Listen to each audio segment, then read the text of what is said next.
आगे बढ़ते हैं और अब बात दिल्ली के दो बड़े अस्पतालों की भी कर लेते हैं जहां पर डॉक्टर्स हड़ताल पर चले गए हैं और मरीज परेशान हैं। उत्तरी दिल्ली नगर निगम के तहत आने वाले कस्तूरबा गांधी अस्पताल और बाड़ा हिंदूराव के रेजिडेंट डॉक्टर्स हड़ताल पर चले गए हैं। 3 महीने से सैलरी नहीं मिलने का आरोप है।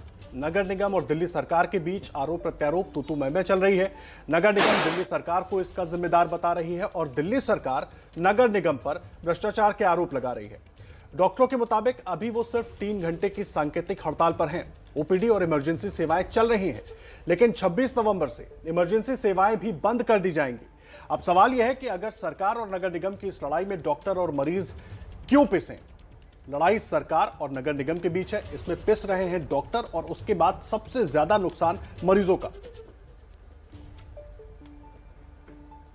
तो वह स्ट्राइक कर रहे डॉक्टर्स का ऐसा कहना है कि अभी सिर्फ रेसिडेंट डॉक्टर्स ने ही हड़ताल की है, ओपीडी और इमरजेंसी की सेवाएं अभी जारी है।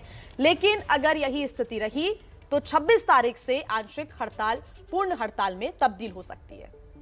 इस वक्त हम कस्तूरबा अस्पताल के बाहर मौजूद है, दिल्ली के, जो कि नॉर्थ दिल्ली म्युनिसिपल कॉर्पोरेशन के अंडर में आता है। और इस अस्पताल के जो डॉक्टर्स हैं उनको पिछले 3 महीने से तनख्वाह नहीं मिली। पिछले कई सालों से स्थिति यूं ही बनी हुई है। डॉक्टर प्रोटेस्ट करते हैं, स्ट्राइक पर जाते हैं, तब इनकी सैलरी रिलीज होती है।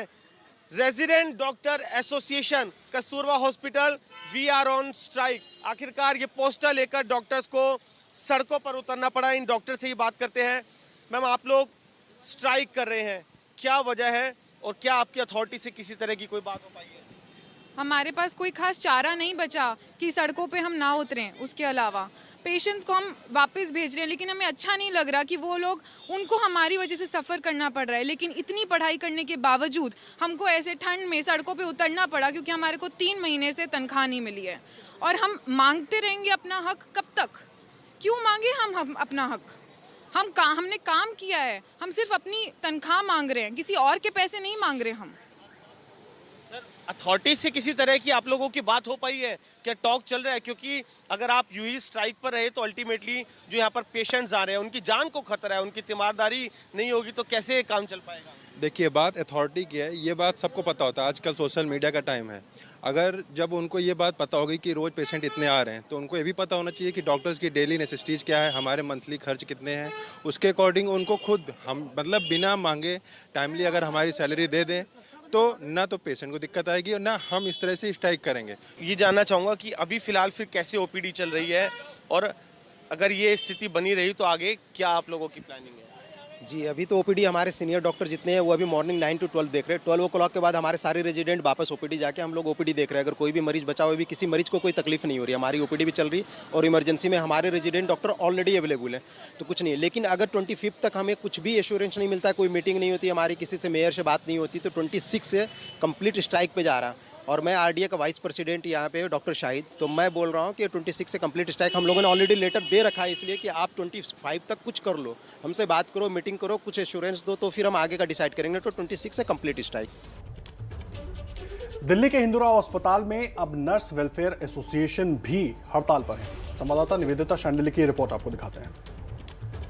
एनडीएमसी के 2 बड़े अस्पतालों में हड़ताल चल रही है सैलरी को लेकर के और तमाम मांगे हैं, लेकिन साथ ही साथ हम अभी आपको हिंदूराव अस्पताल से तस्वीरें दिखा रहे हैं और यहाँ पे एक नई तस्वीर भी सामने आ रही है जहाँ पे आप देख सकते हैं कि नर्सेज वेलफेयर एसोसिएशन भी हड़ताल पे आ गया। इनका कहना है कि केवल सैलरी ही परेशानी नहीं है, परेशानी साथ ही साथ शॉर्टेज की है। अथॉरिटीज से बात हुई है लेकिन खाली बयान दिए जाते, कुछ भी होते हुए दिखाई नहीं देता है। तो हमारे साथ इस एसोसिएशन की प्रेसिडेंट इंदू जी मौजूद है। मैम, सबसे पहले मैं आपसे ये जानना चाहती हूँ कि क्या दिक्कतें हैं कि आप सब लोगों को, इतनी सारी नर्सेज में देख पा रही हूँ कि हड़ताल पे आना पड़ा है आपको? सबसे बड़ी दिक्कत तो सैलरीज तो है ही। पिछले 5 साल से हम लोग फाइनेंशियल क्रंच में हैं और नर्सेज के साथ तो एक बहुत बड़ा इशू है, क्योंकि हम डायरेक्ट पेशेंट के कांटेक्ट में होते हैं 24/7। तो शॉर्टेज बहुत है। शॉर्टेज का हद ये हो चुकी है, 1:10 होना चाहिए नर्सेज का रेशो, पेशेंट और नर्सेज का रेशो। अभी 1:70, 80 और कई बार तो 90, 100 हो जाता है, क्योंकि शॉर्टेज की वजह से डबल ड्यूटी करनी पड़ती है। एक तो वैसे इतना हेक्टिक शेड्यूल रहता है, उसमें आपको डबल करना पड़ जाए, शॉर्टेज है क्योंकि आपके पास रिप्लेसमेंट है ही नहीं। हम लोग अपनी लीव नहीं ले सकते।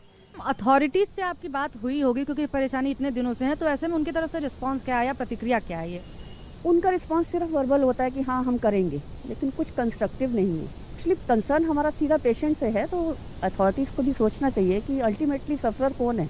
पेशेंट्स जिनके लिए आपने इतना बड़ा इंस्टीट्यूट बनाया है, हॉस्पिटल रन कर रहे हैं आप लोग, एमसीडी का सबसे बड़ा हॉस्पिटल है, उसमें आप पेशेंट्स के बारे में सोचते ही नहीं है।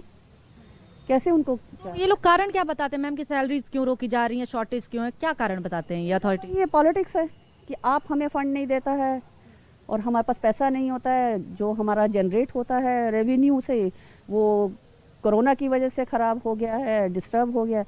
लेकिन कोरोना तो अभी 1.5-2 साल से है, हमारी प्रॉब्लम तो 5-6 साल से चल रही है। मैम इस बार क्या उम्मीद है, हड़ताल कब तक आपका जारी रहेगा?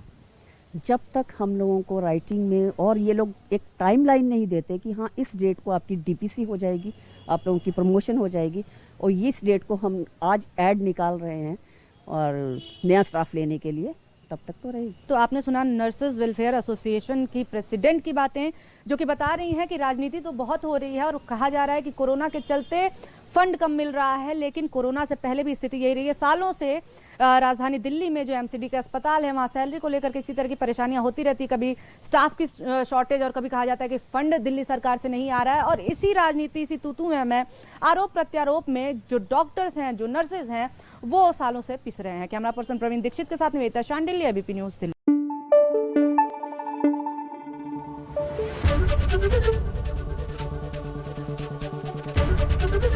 एबीपी न्यूज आपको रखे आगे।